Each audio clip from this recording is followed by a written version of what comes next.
Hello, it's Grainer Rice. Today I was going to show you something that I've done with my Sparrows Vault, and I wanted to share it with the community in case somebody else, wanted to do roughly the same. And we all know that the Sparrows Vault I like the idea in practice. The design could have been a little bit better. And that's what I've been doing, has been kind of improving the design on my own. So, one of the things that I have done is, the first thing that I did is when I first received the lock, it had the cheap Chinese lock in here. I took everything out, took this piece out, and I bored out the center of it because it was rubbing against the spindle, which doesn't give you the most accurate feedback. The second thing I've done is I went ahead and I've added in a LaGard 3330. And so what this does is if we're learning group 2 manipulation, we might as well have a group 2 lock in there. Now, what do we have to do to modify this? Well, I had to cut out, I didn't have to do the cutout. So I like the idea of a cutout lock. So I did go ahead and cut this lock out. I'm not a machinist, so please don't grade me too much on my cutout work. But I did have to modify the post here to allow for the machine screws that were on here, because unlike a regular lock mount, the Sparrows Vault requires machine screws and not your standard mounting hardware. So I did have to modify the post here to be able to accept that screw. But otherwise, it mounted the same.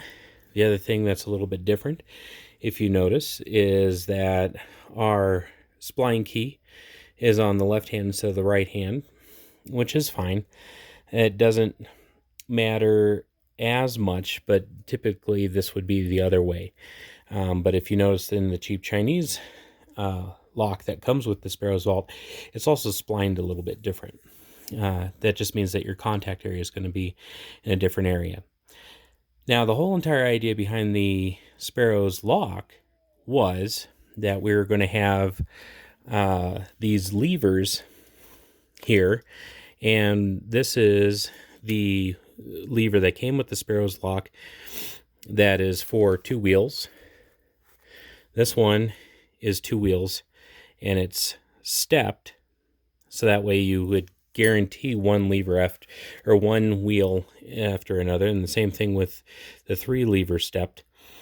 But these don't fit our LaGard 3330. How am I getting around that? Well, I'm fortunate enough to have a makerspace that actually has a metal 3D printer. Extremely expensive, so I'm going to see if I can work with one of the professors that works that's doing some research projects, see if I can 3D or either design this in a 3D model or scan it and get it into a file format that our 3D metal printer likes.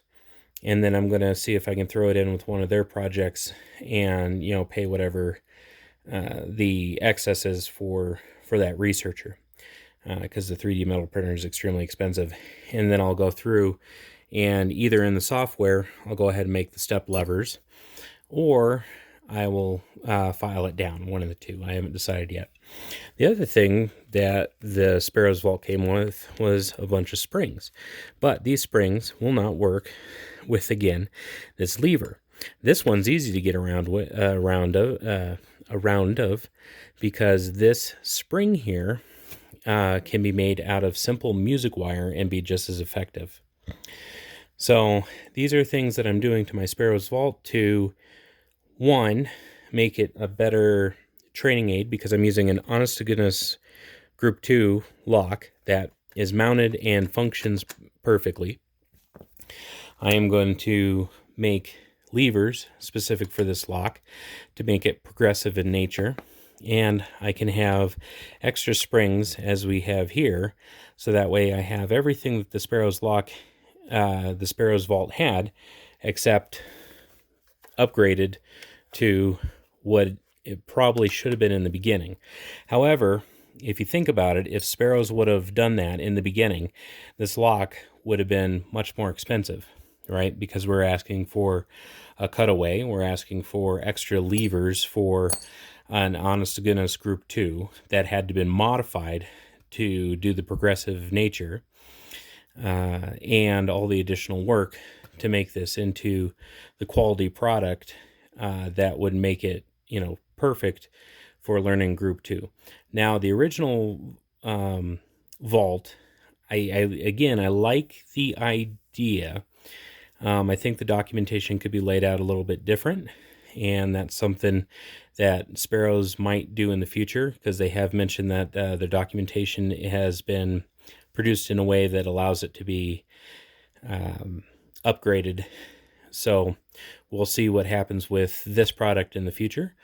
But for those that like Group 2 manipulation or want to get into manipulation, it's no different than getting into lockpicking itself. Once you understand the concepts, it's relatively easy to understand the theory, and then it takes practice, just like lockpicking.